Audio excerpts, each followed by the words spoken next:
Meu nome é Altamiro Paiva, sou um dos administradores da página de Judaísmo Místico.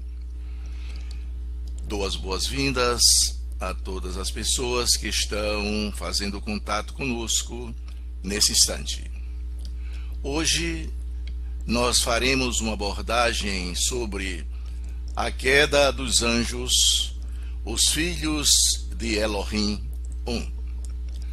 Essa abordagem é muito interessante porque ela complementa toda a informação que já foi ministrada sobre a questão da formação da Terra, das gerações que antecederam a geração matriz, que era a quarta geração raiz-mãe, que é justamente a geração de Adão e de Rava, e que estão situadas dentro da Torá. Muito bem.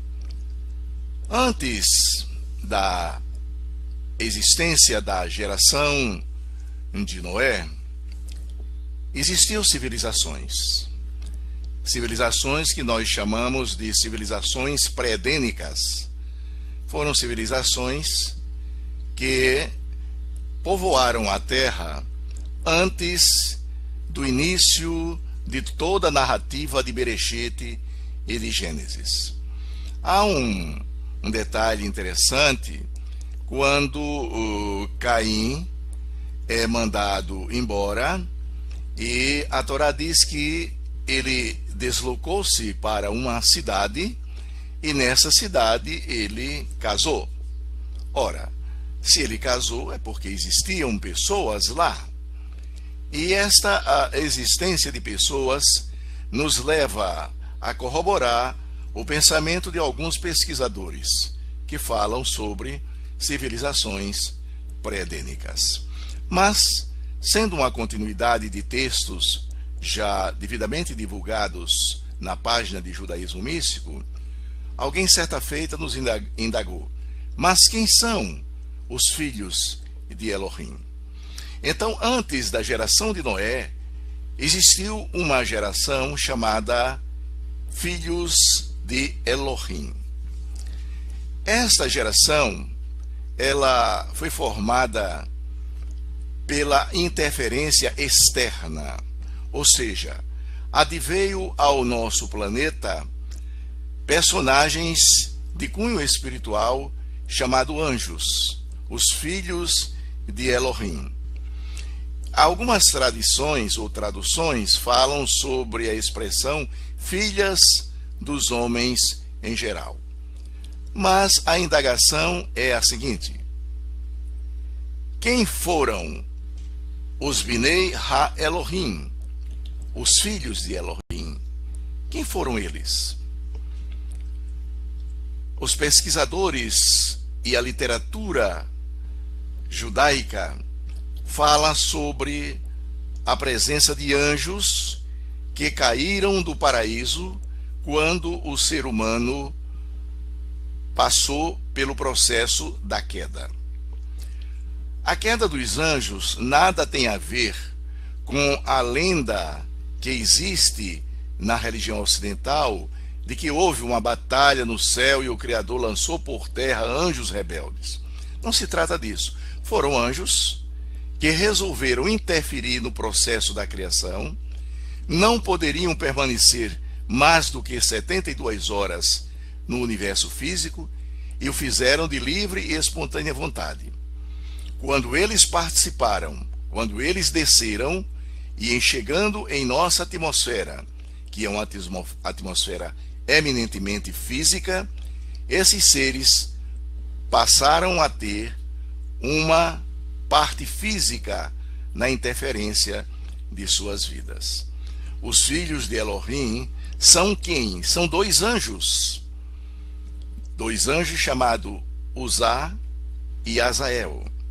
Eles entraram em nosso plano físico com o intuito de ajudar no processo de aprendizagem da humanidade consignada na codificação de Adão e de Eva.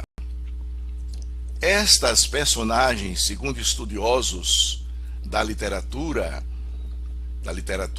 da Torá oral, afirmam que eles se contaminaram, ou seja, houve uma mistura do DNA cósmico destes anjos com as filhas de Adão, da humanidade.